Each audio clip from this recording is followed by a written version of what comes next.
Alors j'ai rejoint WeMind parce que c'était une entreprise avec des valeurs assez fortes qui me parlaient beaucoup. J'ai vraiment adhéré au discours de Michael et de Hind, les fondateurs. Alors la différence entre WeMind et les autres entreprises avec qui j'ai pu travailler avant, c'est vraiment l'esprit d'équipe qui anime vraiment tout le monde chez WeMind et on va dire l'extrême attention, l'extrême concentration qui est mise sur le bien-être des salariés, sur le fait qu'on retrouve les valeurs en fait, qui ont été définies par les fondateurs dans tout ce qui se passe au quotidien. Et c'est quelque chose que je trouve assez fort, de placer en fait, quelque part la plénitude des salariés, leur bien-être au travail, au même level en fait, que des entreprises, enfin, des objectifs qui sont plus quantitatifs et qui sont plus liés à l'activité même de l'entreprise. Alors l'expérience Coco Worker, c'est vrai qu'au début, la première fois que la team Coco Worker nous a présenté l'outil, nous a présenté aussi toute la démarche qui va derrière, parce qu'au-delà juste des fonctionnalités de l'outil, il y a toute une logique et des préceptes parfois un peu philosophiques qu'il y a derrière. Moi, j'ai trouvé que l'outil était totalement en cohérence avec déjà les valeurs et la culture de WeMind. Après, j'étais un petit peu dubitatif sur la façon dont il allait être utilisé.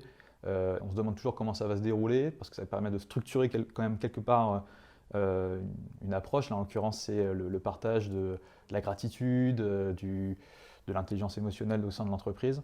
Au sein de la team, ça n'a pas été non plus comme ça que ça s'est fait. Enfin, l'utilisation de Coco Worker, le fait de le faire régulièrement, il a fallu qu'il y ait une phase d'adaptation, une phase aussi où on se rappelle les uns les autres de le faire, de créer une sorte de moment particulier, de rituel Coco Worker.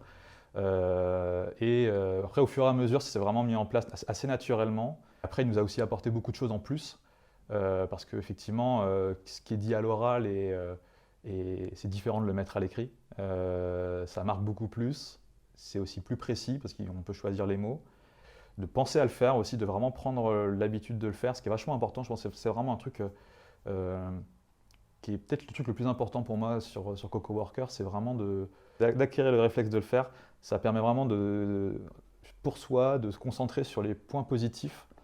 Ce qui en entreprise n'est pas forcément facile parce qu'on a souvent l'habitude de se concentrer sur des points négatifs, des points de friction, des points discussions qui peuvent être parfois un petit peu désagréables ou des projets qui sont frustrants, des discussions qui sont frustrantes. Il y a plein d'éléments qui peuvent être négatifs dans la vie de l'entreprise.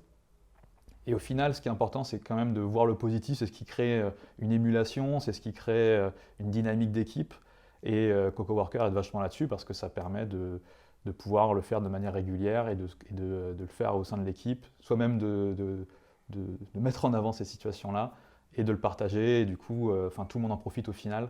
Et en termes de mindset, d'état d'esprit, ça change beaucoup de choses. On voit beaucoup plus du coup les bons côtés, les aspects positifs et moins les aspects négatifs. Et au quotidien, je trouve que ça a un impact extraordinaire.